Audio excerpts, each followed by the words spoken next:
Good morning, friends. Welcome back to Stories with Pastor Macy and Wesley.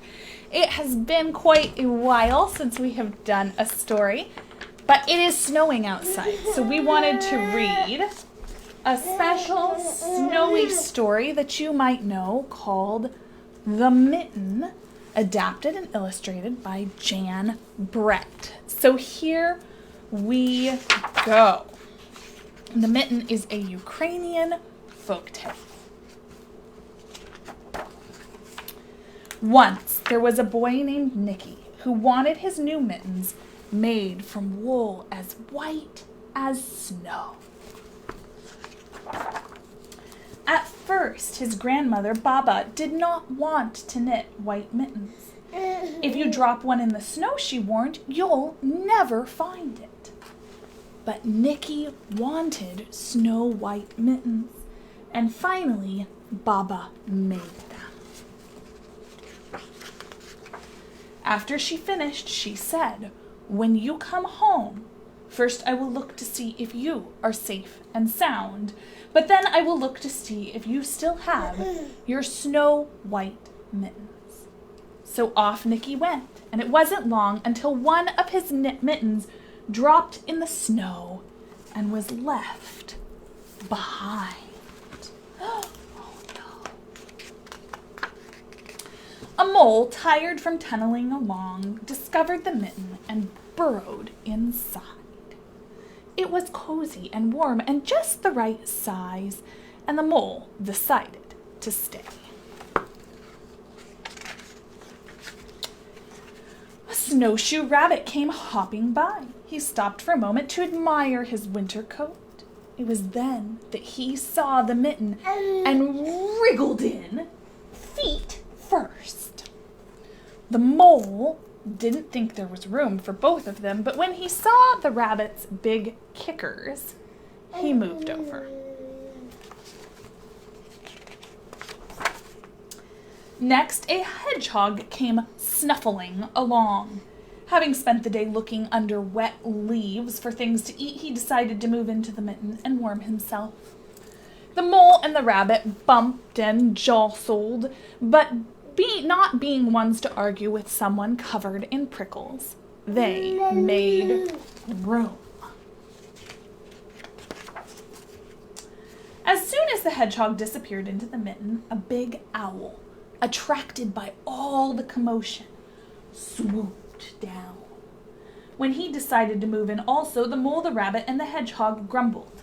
But when they saw the owl's glinty talons, they quickly let him in.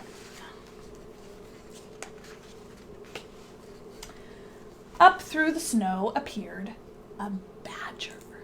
He eyed the mitten and began to climb in.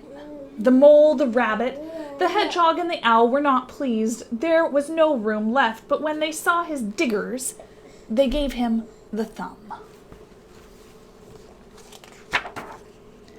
It started snowing, but the animals were snug in the mitten.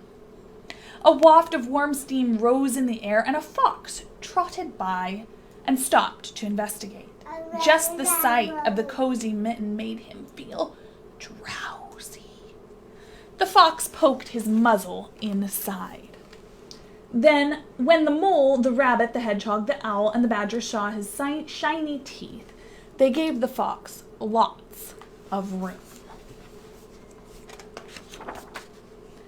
A great bear lumbered by. He spied the mitten all plumped up. Not being one to be left out in the cold, he began to nose his way in. The animals were packed in as tightly as could be. But what animal would argue with a bear? The mitten swelled and stretched. It was pulled and bulged to many times its size. But Baba's good knitting held fast. Along came a meadow mouse, no bigger than an acorn. She wriggled into the open space left and made herself comfortable on top of the bear's great nose. The bear, tickled by the mouse's whiskers, gave an enormous sneeze. Ah! Ah! Ah! Phew! The force of the sneeze shot the mitten up into the sky and scattered animals in all directions. On his way home, Nicky saw a white shape in the distance. It was the lost mitten, silhouetted against the sky. As he ran to catch his snow-white mitten, he saw Baba's face in the window. She looked to see if he was safe and sound, and then she saw that he still had his mittens. The end. I hope you are staying warm today, that it's not too snowy where you are, and if it is, that you have some good warm woolen mittens with you. We have two things that we want to pray about and hope that you will join us in praying about. One is that the heat has not been working so well at our church. We are hoping that it can get fixed. We have someone coming to look at it, and we're hoping it'll be fixed before church on Sabbath. But if you could join us in praying about that. And if you are planning to come to church this week, it might be in the fellowship hall because the heat is working down there. So we're just playing it by ear. And then we also want to lift up everything that's happening in Ukraine, and especially our Christian brothers and sisters there. And just pray that God will take care of our world. Have a wonderful snowy Thursday, and we hope to see you again soon. Bye-bye. Can you say bye-bye? No. Okay.